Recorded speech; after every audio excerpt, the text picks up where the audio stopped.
Hello everyone, this is Saqib Lutoria. Welcome back to our channel educate institute. जैसा कि आप सभी ने थंबनेल देख लिया होगा कि बीपीएससी असिस्टेंट इंजीनियर 2025 का नोटिफिकेशन आउट हो चुका है और 1024 पदों पर असिस्टेंट इंजीनियर की भर्ती परीक्षा कंडक्ट होने वाली है। तो आज की इस वीडियो के अंदर हम डिटेल में डिस्कस करने वाले हैं बीपीएससी एई 2025 रिक्रूटमेंट के बारे में। जैसा कि आप यहाँ पे देख पा रहे होंगे कि जो हमारी कुल पदों की संख्या यहाँ पर है वो 1024 है। ऑफिशियल नोटिफिकेशन आपका आउट हो चुका है। ठीक है, तो सबसे पहले अपन यहाँ पे डिस्कस कर लेते हैं कि कौन कौन सी स्ट्रीम्स के जो एस्पिरेंट हैं वो यहाँ पे एलिजिबल रहेंगे। तो सिविल, मैकेनिकल और इलेक्ट्रिकल कैंडिडेट्स के लिए असिस्टेंट इंजीनियर की जो वैकेंसी है वो बिहार लोक सेवा आयोग के द्वारा अपना नोटिफिकेशन जारी कर दिया गया है और जो हमारे एप्लीकेशन फॉर्म है वो 30 अप्रैल 2025 से स्टार्ट हो रहे हैं। ठीक है, जो ऑनलाइन आवेदन हमारे हैं उसकी जो अंतिम तिथि है वो 28/5/2025 है। ठीक है, 28 मई तक आप बीपीएससी ए के एग्जाम फॉर्म जो है वो आप फिल कर सकते हैं। ठीक है, परीक्षा शुल्क जो हमारा रहेगा उसका भुगतान, क्योंकि आपको पता है एप्लीकेशन हम फॉर्म फिल करते हैं तो हमारा एप्लीकेशन फॉर्म जो है वो फिल हो जाता है और हम जो भुगतान है हम उसको बाद में भी कर सकते हैं क्योंकि एप्लीकेशन नंबर जो है वो आपका जनरेट हो जाता है। ठीक ठीक है, सिर्फ आपका पेमेंट बचा रहता है, कुछ दिन बाद कुछ लोग पेमेंट करते हैं। तो ठीक है, तो उसकी डेट भी जो है वो भी आपकी 28/5/2025 है, मतलब 28/5/2025 तक आप बीपीएससी एई के एग्जाम फॉर्म को फिल कर सकते हैं। ठीक है, नेक्स्ट अगर परीक्षा की तिथि की बात की जाए तो अभी वो जारी नहीं की गई है। वो एग्जाम शेड्यूल जो इनका रहेगा उसके अकॉर्डिंग यह परीक्षा तिथि को जारी करेंगे। ठीक है, तो अपन नेक्स्ट यहाँ पे बात करते हैं कि जो पदों की संख्या है, कितनी नंबर ऑफ वैकेंसी यहाँ पर आई है सिविल के लिए, मैकेनिकल के लिए और इलेक्ट्रिकल के लिए। तो जैसा मैंने आपको शुरुआत में बताया कि कुल हमारे 1024 पद यहाँ पर हैं। ठीक है, 1024 पदों पर आपकी भर्ती परीक्षा होने वाली है।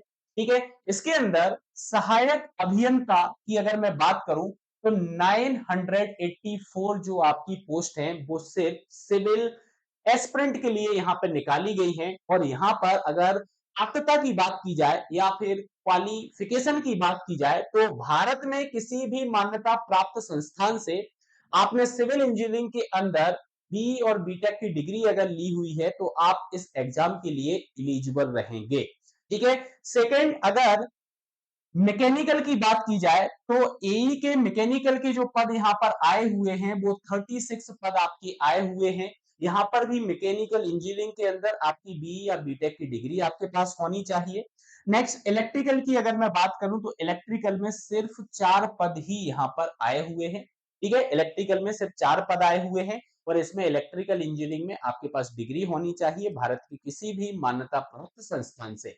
तो ये हमारी टोटल वैकेंसी का यहाँ पे विवरण हो गया है कि टोटल हमारे 1024 पद यहाँ पर हैं जिसकी हमारी भर्ती परीक्षा होने वाली है, जिसमें 984 पद सिविल इंजीनियरिंग के, 36 पद जो आपके हैं वो मैकेनिकल इंजीनियरिंग के लिए हैं और 4 पद जो आपके हैं वो आपके इलेक्ट्रिकल इंजीनियरिंग के लिए हैं। आगे अपन देखते हैं तो आगे आप देख सकते हो कि कैटेगरी वाइज ये जो आपके पद यहाँ पर निकले हुए हैं उसको यहाँ पर बताया हुआ है। ऑफिशियल नोटिफिकेशन आप बीपीएससी की साइट पर देख सकते हो, वहां पे देख सकते हो कि यूआर कैटेगरी के लिए किस डिपार्टमेंट में कितनी वैकेंसी आपकी निकली हुई है, एससी कैटेगरी के लिए कितनी निकली हुई है और आपका एसटी कैटेगरी, ओबीसी कैटेगरी। ठीक है, तो एक बार आप इसके डिटेल्ड नोटिफिकेशन को आप जरूर देखिएगा। नहीं तो आप हमारे टेलीग्राम चैनल पे भी देख सकते हो, वहां पे भी हमारे द्वारा ये शेयर किया गया है, तो आप बीपीएससी का नोटिफिकेशन वहां पर भी देख सकते हैं। ठीक है, चलो नेक्स्ट अगर बात की जाए तो ये जो आपकी है मैकेनिकल के लिए यहाँ पे डिपार्टमेंट्स बताए गए हैं कि मैकेनिकल में जो आपके 36 पद हैं वो किस किस डिपार्टमेंट में किस कैटेगरी के लिए कितनी वैकेंसी निकाली गई है उसकी डिटेलिंग आपको इसके अंदर मिल जाएगी। नेक्स्ट इलेक्ट्रिकल के जो 4 पद आए हुए हैं तो ये आपके इलेक्ट्रिकल की यहाँ पर डिटेलिंग हो गई है। फाइनल नोटिफिकेशन जो डिटेल्ड नोटिफिकेशन है उसके अंदर आप एक बार इसको चेक कर लेना।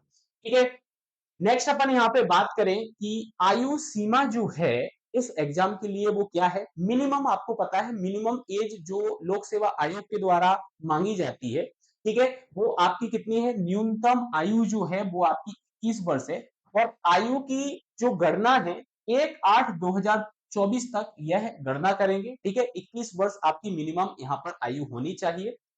अधिकतम आयु की बात की जाए तो मेल कैंडिडेट के लिए ये 37 ईयर्स है और आपकी महिलाओं के लिए कि 40 इयर्स यहाँ पर है। जो रिलैक्सेशन है वो एक तो डिटेल्ड जो हमारा नोटिफिकेशन है उसके अंदर आपको रिलैक्सेशन पता चल जाएगा कि रिलैक्सेशन कितना दिया जा रहा है कैटेगरी वाइज। तो डिटेल्ड नोटिफिकेशन को एक बार अपने को पढ़ना है जिसके अंदर आपको रिलैक्सेशन यहाँ पर देखने को मिल जाएंगे कि एज क्राइटेरिया के अंदर आपको क्या क्या रिलैक्सेशन यहाँ पे प्रोवाइड किए जा रहे हैं। नेक्स्ट अपन यहाँ पे बात करते हैं ग्रेड पे की, ठीक है, वेतनमान जिसको अपन बोलते हैं। तो लेवल 9 का आपका ग्रेड पे यहाँ पे लेवल 9 आपका यहाँ पे रहेगा और ग्रेड पे जो आपका रहेगा 5400 आपका ग्रेड पे रहेगा, ठीक है। कितना रहेगा? 5400 आपका यहाँ पर ग्रेड पे रहेगा।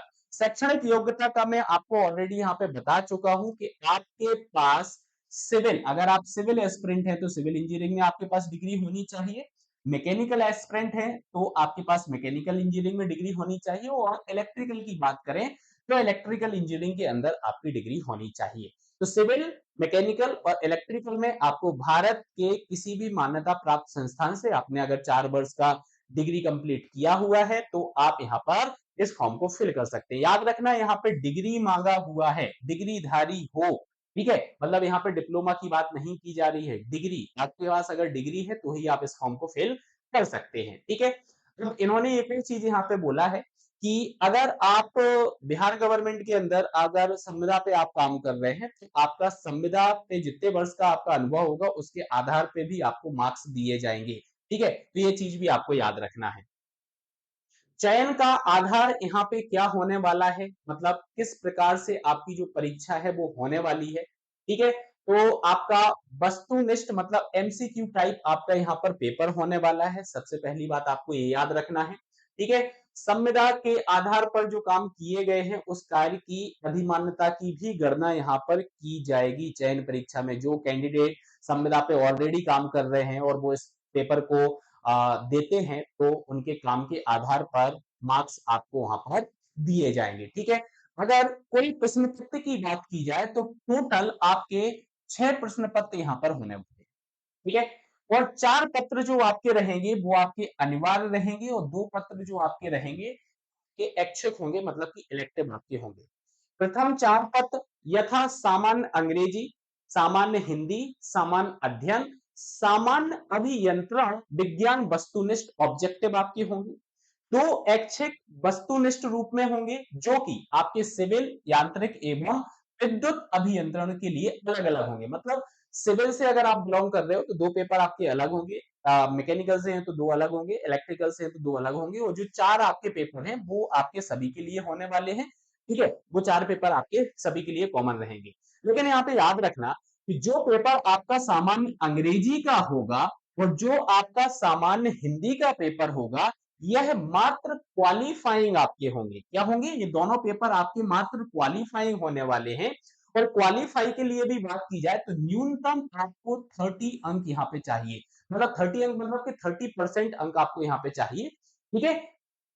कितना चाहिए? 30% आपको मार्क्स यहाँ पर चाहिए। अगर आप न्यूनतम मार्क्स यहाँ पे नहीं लेके आ पाते हो, मतलब कि इंग्लिश का जो पेपर होने वाला है, हिंदी का जो पेपर होने वाला है, इसके अंदर अगर आपके 30% न्यूनतम मार्क्स नहीं आते हैं तो आप डिस्क्वालीफाई माने जाओगे, ठीक है। मतलब इन पर विचार ही नहीं किया जाएगा। तो ये चीज याद रखना है कि यहाँ पे मिनिमम मार्क्स लाना अनिवार्य है, इतने मार्क्स तो अपने को लेके आना है। नेक्स्ट अगर प्रश्न पत्र की बात की जाए तो जो स्टार्टिंग के 4 प्रश्न पत्र आपके रहेंगे, जैसे कि पहला आपका सामान्य अंग्रेजी है, सामान्य हिंदी है और ये दोनों पेपर आपके जो यहाँ पर रहेंगे वो आपके क्वालिफाइंग रहेंगे और इसमें आपको 30% मार्क्स लाना है, ठीक है। सिर्फ क्वालिफाइंग आपके ये रहेंगे और जो प्रकार रहेगा वो आपका ऑब्जेक्टिव रहेगा, मतलब एमसीक्यू टाइप आपका ये पेपर होने वाला है। समय अवधि जो होगी इन पेपर्स को सॉल्व करने के लिए आपको 1 घंटा मिलेगा, मतलब ये जो 4 पेपर आपके हैं हर एक पेपर के लिए आपको 1 आवर यहाँ पर दिया जाएगा, ठीक है। 100 कुल अंक रहने वाले हैं और स्टार्टिंग के 2 पेपर आपके क्वालिफाइंग यहाँ पे रहेंगे, ठीक है। बाकी ये जो सामान्य अध्ययन, सामान्य अभियंत्रण विज्ञान जो आपका है, ये जो मार्क्स आपके रहेंगे ये आपके काउंटिंग में रहेंगे, ठीक है। ये आपके यहाँ पे क्या रहेंगे? काउंटिंग में रहेंगे। और 2 जो ऐच्छिक पेपर आपके होंगे वो क्या होंगे, जैसे आप सिविल से हैं तो पेपर 5 और 6 आपका ऐच्छिक होगा और इसके अंदर भी आपको एमसीक्यू टाइप पेपर मिलने वाला है, एक एक घंटे के आपको यहाँ पे समय मिलेगा और 100 नंबर का आपका ये पेपर होने वाला है। तो आप यहाँ पे देख सकते हो कि जो टोटल सिलेक्शन में काउंटेबल मार्क्स हमारे हैं वो हमारे 400 यहाँ पर मार्क्स हो गए हैं, क्योंकि ऊपर तो हमारे दोनों क्या हो गए हैं, क्वालिफाइंग हो गए हैं। पेपर 3, 4, 5, 6 ये आपके जो रहेंगे ये काउंटिंग मार्क्स रहेंगे आपके सिलेक्शन के लिए, ठीक है। सिमिलरली अगर मैकेनिकल की बात करें तो ये पांचवा और छठा पेपर जो आपका रहेगा वो ऐच्छिक पत्र आपका रहेगा और पांचवा छठा जो आपका रहेगा ये इलेक्ट्रिकल की रहेगा। सेम है आपके 100 मार्क्स के 5 और 6 पेपर होने वाले हैं, मतलब 200 मार्क्स आपके यहाँ पे हो गए। तो याद रखना कुल आपका जो पेपर यहाँ पर होगा वो आपका 400 नंबर का होगा, तो 400 नंबर में से आपका यहाँ पर टॉप बनने वाला है। नेक्स्ट अगर बात की जाए आरक्षण की, आरक्षण का लाभ अगर बात किया जाए तो अगर आप बिहार के परमानेंट रेसिडेंस हैं, ठीक है, तो आपका जो भी आरक्षण वगैरह रहेगा वो आपको दिया जाएगा। लेकिन अगर आप अदर स्टेट कैंडिडेट हैं और बीपीएससी एई का आप फॉर्म को फिल करते हो, ठीक है, बीपीएससी एई के फॉर्म को फिल करते हो तो आपको एज अ यूआर कैटेगरी ही वहां पे कंसिडर किया जाएगा, आपको कोई भी आरक्षण का लाभ नहीं दिया जाएगा। तो ये चीज आपको याद रखना है कि आरक्षण का लाभ सिर्फ बिहार का जो परमानेंट रेसिडेंट कैंडिडेट होगा उसको ही यहां पर दिया जाएगा, ठीक है। नेक्स्ट अपन यहाँ पे बात करते हैं कि हम जो एग्जाम फॉर्म को फिल करेंगे तो कितना एप्लीकेशन चार्जेस यहाँ पे लगने वाला है। अदर स्टेट कैंडिडेट के मन में ये क्वेश्चन आ जाता है कहीं ज्यादा चार्जेस तो नहीं है। तो अगर आप एज अ यूआर कैटेगरी इस फॉर्म को फिल करते हैं तो आपको जो यहाँ पर पैसा देना है एप्लीकेशन फी के फॉर्म में वो आपको 750 यहाँ पे रुपए पे करना है, ठीक है। अगर बिहार राज्य के अनुसूचित जाति और अनुसूचित जनजाति के कैंडिडेट्स हैं तो उनके लिए जो फी रहेगी वो आपकी 200 यहाँ पर फी रहेगी, ठीक है। बिहार राज्य की स्थायी निवासी सभी आरक्षित और अनारक्षित वर्ग महिला उम्मीदवारों के लिए भी यहाँ पर जो फी रहेगी वो आपकी 200 यहाँ पर फी रहने वाली है, ठीक है। और दिव्यांग अभ्यर्थी जो रहेंगे 40% या उससे अधिक है उनके लिए भी 200 यहाँ पर रहेगा और अन्य सभी उम्मीदवार जो रहेंगे उनको भैया 750 रुपए ही यहाँ पर देना है, ठीक है। तो ये आपका शुल्क रहने वाला है इस एग्जाम फॉर्म का। नेक्स्ट आगे बात करें कि जब आप ऑनलाइन आवेदन पत्र को फिल कर रहे होंगे और आधार संख्या जो आपकी है, अगर आधार संख्या को आपने प्रॉपरली फिल नहीं किया हुआ है और जब आपका बायोमेट्रिक होगा तो बायोमेट्रिक फी के रूप में भी आपको 200 रुपए यहाँ पर देना है, ठीक है। ऐसे अभ्यर्थी जिनके द्वारा ऑनलाइन आवेदन में पहचान पत्र के रूप में आधार संख्या अंकित नहीं किया जाता है, अगर आप अंकित नहीं करते हो उसके अंदर अपनी आधार संख्या को तो जब बायोमेट्रिक आपका होगा तो 200 रुपए आपको अतिरिक्त चार्ज वहां पर देना होगा, ठीक है। ये आपका यहाँ पर हो गया है शुल्क का कि कितना शुल्क हमारा यहाँ पर रहने वाला है। तो हमने शॉर्ट में बीपीएससी एई का जो हमारा नोटिफिकेशन निकला था उसको अपन ने डिस्कस किया। कब से फॉर्म हमारे स्टार्ट हो रहे हैं, कितनी वैकेंसी यहाँ पर आई हुई है, जैसा कि आप देख पा रहे हो कि एक अच्छी अपॉर्चुनिटी आपके सामने आई हुई है। 984 पोस्ट आपकी सिर्फ सिविल इंजीनियरिंग कैंडिडेट के लिए यहाँ पे निकाली गई हैं, तो आप इस एग्जाम को टारगेट कर सकते हो, ठीक है। आप इस एग्जाम को टारगेट कर सकते हो और अच्छा यहाँ पर क्या बोलते हैं कि आप वैकेंसी भी ज्यादा है, आप टारगेट करो इस एग्जाम को और क्वालिफाई करो। अगर मैं बात करूं तो लास्ट ईयर हमारे इंस्टीट्यूट से भी बहुत सारे बच्चे हैं जो कि सिलेक्ट हुए हैं बीपीएससी के अंदर और अलग अलग विभागों के अंदर वो एज अ एई पोस्ट पर सिलेक्ट किए गए हैं, ठीक है। नेक्स्ट मैं आपको बता दूं अगर आप इस एग्जाम को टारगेट कर रहे हैं और आप बीपीएससी एई के लिए कोर्स देख रहे हैं तो नेविगेट इंस्टीट्यूट के द्वारा बहुत ही जल्दी बीपीएससी एई के लिए कोर्स जो है सेपरेट कोर्स आपका लॉन्च किया जा रहा है जो कि लाइव और रिकॉर्डेड फॉर्म में रहेगा। अगर आप इस कोर्स के लिए इंटरेस्टेड हैं तो ये नंबर्स दिए गए हैं और अधिक जानकारी आप ले सकते हैं। पोस्टल स्टडी मटेरियल्स आपको चाहिए, कुछ भी एवरीथिंग टेस्ट सीरीज वगैरह अगर आपको चाहिए तो इन नंबर्स पर आप कॉल करके डिटेल्स को ले सकते हैं और बहुत ही जल्द हमारा बीपीएससी एई को लेके कोर्स आने वाला है, ठीक है। तो आप कमेंट में हमें बता सकते हैं, ठीक है। और मिनिमम फीस पर ही आपका ये कोर्स लॉन्च किया जाएगा, बहुत ज्यादा आपकी फीस यहाँ पे नहीं रहने वाली है। सेकंड थिंग, डिटेल्ड सिलेबस जो आपका है, जैसे अभी हमने सिर्फ प्रश्न पत्र के बारे में डिस्कस किया है कि कितने आपके पेपर्स होने वाले हैं। जो डिटेल्ड सिलेबस है और एग्जाम पैटर्न आपका रहेगा, एग्जाम पैटर्न तो वैसे अपन ने डिस्कस कर लिया है, लेकिन फिर भी अपन डिटेल्ड में नेक्स्ट वीडियो के अंदर इसमें डिटेल्ड में अपन डिस्कस करेंगे कि सिलेबस क्या रहने वाला है, हिंदी के अंदर हमें क्या पढ़ना है, इंग्लिश के अंदर हमें क्या पढ़ना है। तो बाकी सारी चीजों को मैं आपको बताने वाला हूँ वो नेक्स्ट वीडियो के अंदर कि सिलेबस हमारा क्या रहेगा। ठीक है, टेक्निकल के अंदर हमें कौन कौन से सब्जेक्ट्स को पढ़ना है, ठीक है, और कैसे हमें इस एग्जाम को टारगेट करना है, एक प्रॉपर स्ट्रेटजी की आपको अलग से वीडियो भी बता दूंगा कि किस टाइप से अपन इस एग्जाम को पैरेलली टारगेट कर सकते हैं। तो वो अपन नेक्स्ट वीडियो के अंदर डिस्कस करेंगे। ठीक है, थैंक यू।